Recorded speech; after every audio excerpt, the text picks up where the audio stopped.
Бір ауылда Арман атты қарапайым жігіт болған екен. Ол сондай еңбекқор, адал, кішіпейіл жан болыпты. Өз тірліктерін жасап, тамаша өмір сүріпті. Жасаған әрбір ісі жемісті болып, көп молшылыққа ие болыпты. Салған бау бақшасы жақсы өнім беріп, малдары да қатарынан төлдеп, өсіп жатыпты. Үй жайда жақсы, жасаған еңбегінің жемісі молынан жетіпті. Арман бір күні көлеңкеде ауыл ақсақалдармен шай ішіп отырып, өз қуанышымен бөліспек болған екен. Менің жай күйім тамаша, биыл мал да жақсы төлдеп аман есен жетіліп жатыр. Салған егінім де бітік шықты. Жан ұямда аман. Иншалла жақсы өмір сүріп жатырмыз деп, қуанышын жасыра алмай айтқан екен.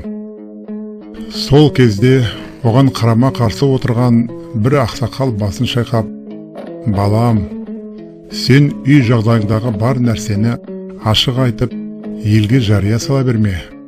Жұрттың көзі тиеді. Көре алмаушылық пайда болады балам. Сақ бол деп ескертіпті.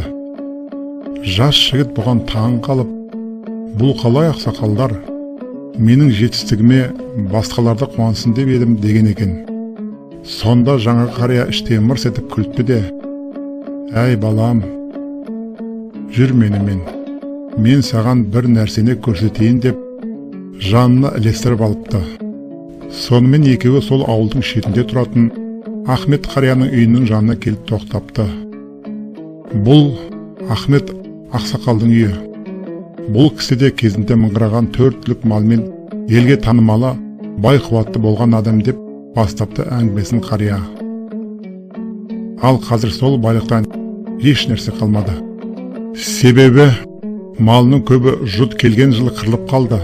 Сәтсіз сауданың кесірінен қазір тіршілігі де нашарлап кетті балам деп, екеуі киіз үйге қарай беттепті.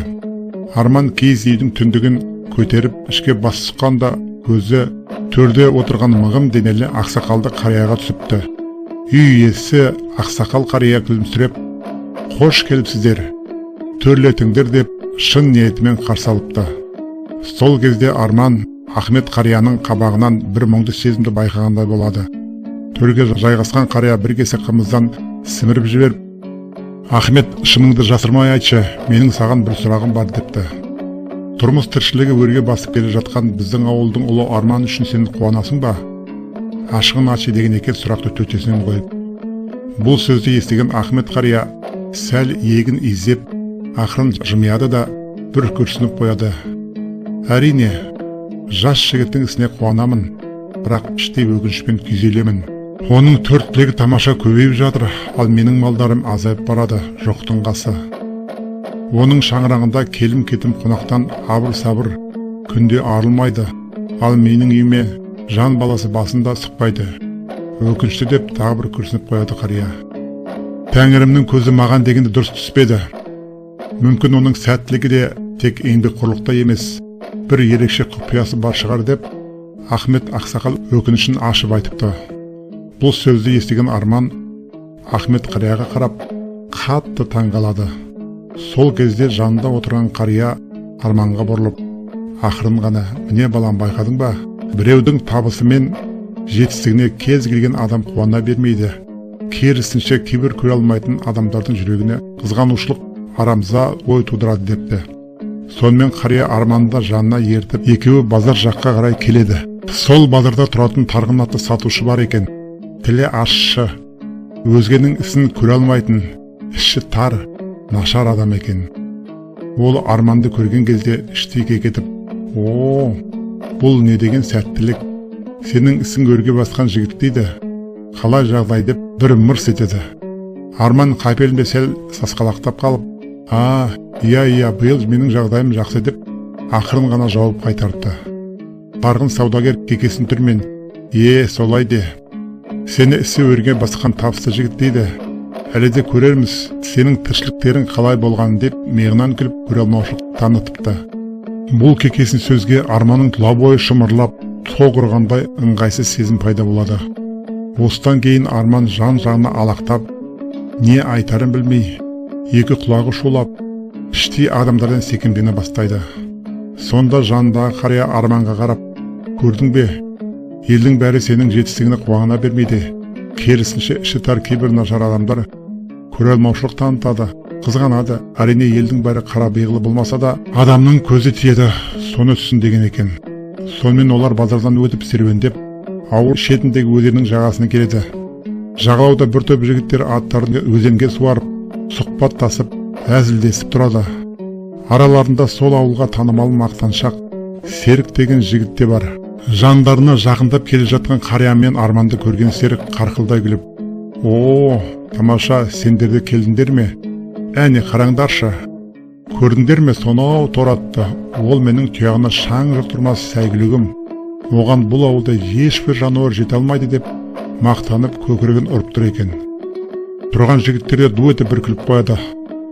Ал Арманмен бірге келген ақсақал қария: "Иә, Серік балам, ақырын абайлап сөйле. Ел ішінен одан да ас тоған жүрек шығуы мүмкін" дегенде Серік қолын бір сілтеп үнсіз қалады.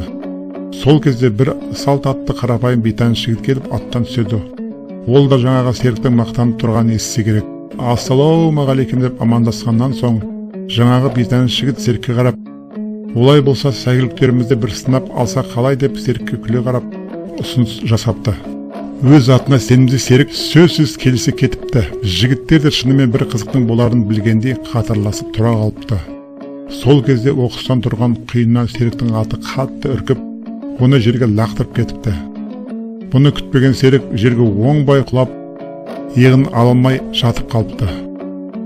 Жаңағы бейтаныс жігіт ешқандай мақтанбай, қош айтысып өз жөнімен кете барады.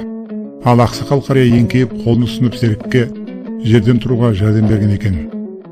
Арманға бұрылып ақсақал: "Көрдің бе балам, тұмсығыңды көкке көтеріп кетсең осылай болады. Қанша биікке көтерілсең де қайтып құлаған өте ауыр. Тәкаппарлық, мақтаншақтық пен жаман нәрсе, соны ұқтың ба" депті. Осыдан кейін Арман мақтаншақтық адам мінезіндегі жағымсыз қасиет екенін жақсы түсініпті. Арман осыдан кейін өз ісінің алға басқанына шүкіршілік етіп, іштей қуанса да қарапайым тілегін жасай беріпті.